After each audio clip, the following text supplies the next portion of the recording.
Pemerintah Belanda resmi mengembalikan ratusan artefak budaya milik Indonesia yang merupakan hasil penjajahan pada masa kolonial.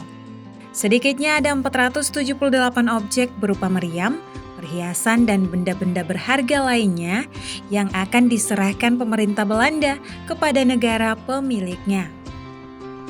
Yeah, we consider these objects as missing items in our historical narrative. And of course, they play different roles symbolically, culturally. For example, these statues that are standing behind me, they have a particular role in rituals.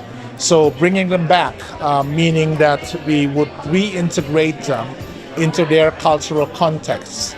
And that is, of course, of symbolic importance to us. Di Indonesia sendiri, terdapat 4 koleksi yang dikembalikan. Tapi, tak semua benda itu merupakan hasil penjajahan ya. 4 koleksi Indonesia yang dikembalikan Belanda secara resmi dalam sebuah upacara di Museum di Leiden, Belanda pada Senin 10 Juli 2023. Yang pertama, karya seni Pitamaha. Pemerintah Belanda akan mengembalikan 132 karya seni berupa lukisan milik Pitamaha, sebuah perkumpulan pelukis Bali yang berdiri pada 29 Januari 1936.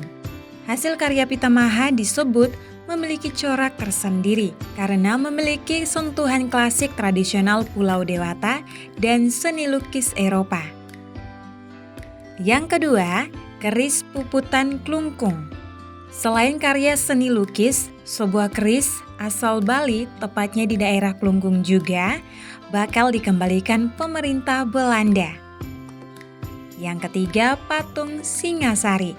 Pemerintah Belanda juga akan mengembalikan 4 arca dari era Singasari pada abad ke-13 yang berasal dari kompleks candi Hindu-Buddha di Jawa Timur.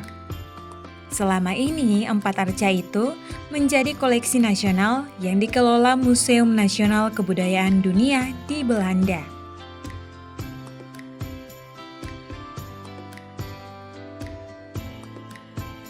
Yang keempat, harta karun Kerajaan Lombok.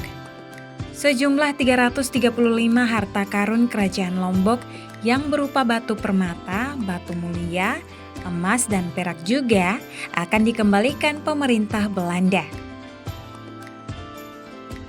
Dalam catatan sejarah, ratusan kilogram koleksi berharga tersebut dijarah tentara kolonial Belanda dari istana Jakranegara dan desa sekitarnya usai berakhirnya Perang Lombok tahun 1894. Sementara itu, 4 koleksi lain yang juga diminta pemerintah Indonesia kepada Belanda masih dalam tahap penelitian karena proses pemulangan benda-benda bersejarah disebut perlu melibatkan para ahli dari kedua negara tersebut.